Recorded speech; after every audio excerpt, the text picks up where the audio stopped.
When old age comes and the once crowded rooms become quiet, when the long phone calls grow short and eventually silent, when the footsteps that once echoed in your home are replaced by stillness, and the laughter that once filled your days is now only a memory faintly replaying in your mind, it's easy to feel like the world has slowly backed away from you, step by step, until you are standing alone with nothing but memories in your hands and a silence that can feel heavier than sorrow. But let me tell you something that no one says loud enough: you are not finished yet. Because the absence of people doesn't mean the absence of life, and being alone doesn't mean being empty. It means you now hold the space to fill your days with yourself, not with the noise of others, but with the soft and sacred sound of your own soul, something you were too busy to hear before. Yes, the world changes as you grow older, friends pass on, children move away, the faces you once recognized in the mirror look older, but behind those eyes is still a fire, a presence, a spirit that has carried you through storms, laughter, heartbreaks, and seasons that many couldn't endure, and that spirit is not gone. In fact, now is the time to meet it. Now is the time to come home to yourself, because you were never meant to fade away into loneliness but to rise into wisdom, peace, and quiet power. You see, when no one is left beside you, what you are left with is not a void. It is your truth, your depth, your history, your unspoken prayers, your undivided attention to the beauty of your own being. It is easy to feel forgotten, but let me tell you, your soul never forgets you. And the world doesn't have to validate your existence for you to be meaningful. You matter not because of who remembers you, but because of who you are when no one's watching. In the silence, you will begin to hear the voice within you that says, "I am still here." And that voice is not faint. It is fierce. It is the voice that got you through every night when no one called. It is the voice that helped you love people who didn't always love you back. It is the voice that carried your strength quietly day after day, through years of caregiving, work, heartbreak, and sacrifice. It is the voice that says, even now with no one at your side, you are enough. Because solitude is not punishment, it is space. It is space to reflect on the life you've built, the lessons you've learned, and the moments that have shaped you into the person you are now. And in that space, something beautiful begins to happen. You rediscover the parts of yourself that were buried under duty and distraction. You begin to remember what it's like to live not for others, but for yourself. And though you may be old, you are not done. You are a library of wisdom, a walking story, a living memory, and your existence still holds weight, still holds beauty, still holds the potential for joy. You don't need a crowd to celebrate your life. You don't need an audience to feel seen. You only need your own gaze in the mirror and the courage to look into your eyes and whisper, "You still matter." Because you do. The world may not knock at your door the way it used to, but that doesn't mean you stop opening it, to the sun, to the wind, to the possibility of new thoughts, new peace, new small joys that are yours alone. Loneliness may visit, but it does not own you. You are not defined by the absence of others, but by the presence you bring to your own life. So what do you do when no one is left by your side? You rise. You build a relationship with yourself. You walk in the morning air and feel the breeze on your skin and thank it for reminding you that you are still alive. You talk to yourself not in desperation but in kindness. You cook for yourself not in sadness but in honor of your body that still moves, still breathes, still lives. You take care of your space not because someone will visit, but because you live there, and you deserve beauty even in solitude. You light candles not for romance but for remembrance. You play music not for a party, but for the soul that still sways within you. You sit in silence not because no one speaks to you, but because you are finally learning to speak with your own soul. You create routines that nourish you, rituals that remind you of your worth, and you begin to see that in every quiet corner of your day, there is something sacred growing. You are growing. Not upward, not outward, but inward, deeper, richer, truer. And in that growth, you begin to redefine everything the world taught you about aging. They said aging is decline, but you learn that it is revelation.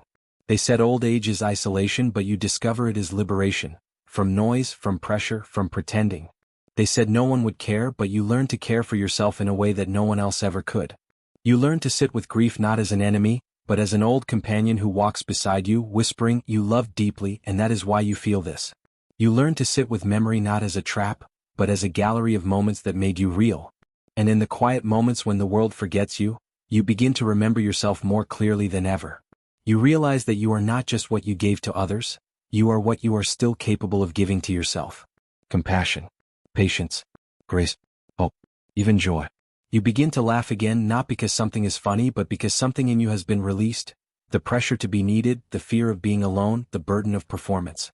And in that release you are reborn. Not into a new life but into a new way of being, with yourself, by yourself, for yourself. And that is not loneliness, that is freedom. It is the freedom to live each day not in mourning, but in quiet celebration of the life you still have, the breath in your lungs, the thoughts in your mind, the stories in your soul. It is the freedom to say no one may be by my side but I am still standing, and that is something. That is everything. That is the proof that you were never alone, not truly because your soul never left you. And now, finally, it has your full attention. And slowly you begin to shift from asking, who is here for me, to asking, how can I be here for myself? Because the love you longed for, the presence you wished others would offer, can be something you begin to give yourself. And in that giving you begin to heal, not from a wound that needs fixing but from a lifetime of waiting for others to remind you of your worth. You see, we spend so much of life trying to be someone for someone else, and in old age when there's no one left to be someone for, you come face to face with the most important relationship you'll ever have, the one with your own soul. It is then that you start to cherish things differently. The silence that once haunted you now becomes your companion. The slow mornings, once reminders of an empty schedule, now become blessings, an invitation to take your time, to breathe, to live without rush or roll. You start finding joy in small tasks. Folding laundry becomes an act of mindfulness, making tea becomes a daily ritual of calm, sitting outside becomes meditation. And all the while you begin to realize, there's something holy about slowness, about solitude, about stillness. You were never meant to race through life. You were meant to feel it, all of it. And now you do. With no distractions left, the world becomes more vivid. Birdsong feels like a concert, the colors of sunset more vibrant, the sound of your own breath becomes grounding. You begin to see that you were never actually alone.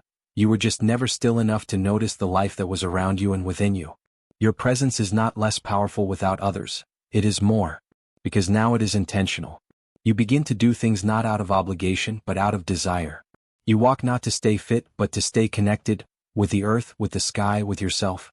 You write not for recognition but to speak with your soul.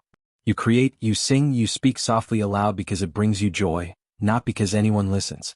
And you learn that that is enough. That you are enough. That your life has not lost its meaning just because the crowd has thinned. In fact, meaning has deepened because now you're not distracted, you are present. You're no longer waiting for life to give you permission. You are already living it as it is, and that is where the deepest peace lies. You no longer seek to be rescued from solitude. You welcome it as a place of rebirth, of reflection, of realignment. And it is there, in the quiet sanctuary of your own heart, that you rediscover your voice, not the voice the world shaped, but the one that was yours before anyone told you who to be. That voice grows stronger. It tells you, you've come so far. You've survived. You've loved. You've lost. You've endured. And you are still here, not because others held you up, but because something inside you refused to fall. And that something? That is you. That is the part of you that has been with you all along, quietly carrying you through storm after storm, joy after joy, moment after moment. And now, in your later years, it finally has room to breathe, to shine, to speak. It whispers, you are not forgotten. You are found. And when you begin to listen, really listen, you begin to realize that all those years of caring for others, of holding families together, of sacrificing your needs for others' dreams, those were not wasted. They were sacred. But now this time is yours. And it's not selfish to love yourself now. It's sacred. It's healing. It's deserved. You begin to sit in the mornings with a cup of tea, no one else around, and instead of feeling lack, you feel fullness. Fullness in your chest, in your soul, in your memory. You remember not with longing, but with gratitude. You no longer mourn what you had, you cherish it. And in cherishing, you invite new moments in. You realize it's never too late to feel joy, to create beauty, to whisper prayers that have no words, to smile at your own reflection and feel warmth. You become your own companion, not by force but by grace. Because being alone no longer means being unloved. It means being free to love yourself wholly, tenderly, without apology. And when you begin to treat yourself with that kind of kindness, life begins to soften. The sharpness of loneliness dulls. The ache of absence fades. In its place comes peace, a quiet peace that tells you everything is okay even now, even here. And one day you wake up and realize, this solitude you once feared has become your sanctuary. This silence you once resisted has become your greatest teacher. This life you once wished was fuller is already full, of moments, of breaths, of presence. You no longer wait for visitors to feel important. You no longer wait for validation to feel alive. You simply are. And that is enough. More than enough. It is freedom. It is power. It is grace in its purest form. And that, dear soul, is the hidden treasure of growing old alone. And when you begin to live from this place, not the past, not the hope that someone might show up, but the reality of what is, you begin to find meaning in the seemingly ordinary. A bird singing outside your window isn't just noise, it's a message. The world still sings even when you sit alone. The steam rising from your morning cup of tea is no longer mundane. It's a reminder that warmth still exists, even when no one else pours it for you. The soft hum of your home, the quiet tick of the clock, the rustling of leaves outside, they are no longer symbols of silence, but sounds of stillness, of sacred space, of life continuing. You no longer wait for someone to fill your day, you fill it yourself, not with schedules but with sacred moments. You begin to write letters you may never send, cook meals with care even if only for one, arrange your space with love because beauty belongs to you even now.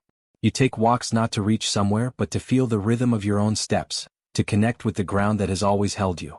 You look at your hands and instead of seeing age you see history, hands that fed mouths, held children, wrote dreams, wiped tears, built a life. You look at your face and instead of mourning its change, you see a map of every story, every smile, every sorrow survived. You become the keeper of your own flame. And maybe the world doesn't come rushing back. Maybe no one knocks. Maybe the phone doesn't ring. But your spirit rings loud within you. It tells you that you are still becoming, not in the way of youth with noise and movement but in the way of depth with quiet and meaning. And this becoming doesn't require company, it requires courage. Courage to wake up and find joy in the small. Courage to meet yourself where you are and offer grace. Courage to admit, yes, I am alone, but I am not broken. Courage to accept that though life didn't turn out exactly as you imagined, it still holds moments of poetry waiting to be found. You begin to carry your solitude not like a burden, but like a lantern lighting your way inward. And in that light you start to see things differently. You forgive more easily, others and yourself. You stop measuring worth by who checks in and start honoring who you are now.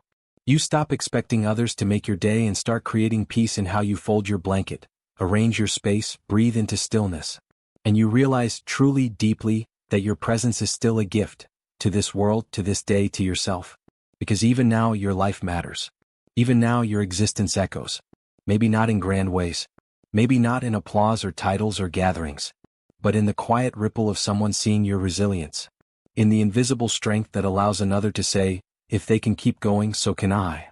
In the mirror, where your eyes still sparkle with the light of all you've lived through. And that is no small thing. That is legacy. That is love. That is life continuing through you quietly, powerfully, purposefully. So even if no one is left by your side, you are not truly alone. You are surrounded, by breath, by memory, by unseen grace that wraps around you like the arms of all you've ever loved. You carry the essence of every hand you've ever held, every conversation you've ever shared, every place your feet have ever touched. And when you sit in silence, they are there. Not physically, no, but within. Their love has shaped you. Their memory has strengthened you. Their absence has deepened you. And now you are the carrier of all that. A vessel of quiet power. And you begin to smile again, not out of denial but out of truth. The truth that you have yourself, and that's not a last resort, it's a foundation. The truth that life with others was beautiful, but life with yourself can be just as sacred. The truth that even in the quiet you are growing. Even in the stillness you are worthy. Even in solitude you are enough. And in that realization everything begins to shift. The loneliness doesn't disappear, but it softens.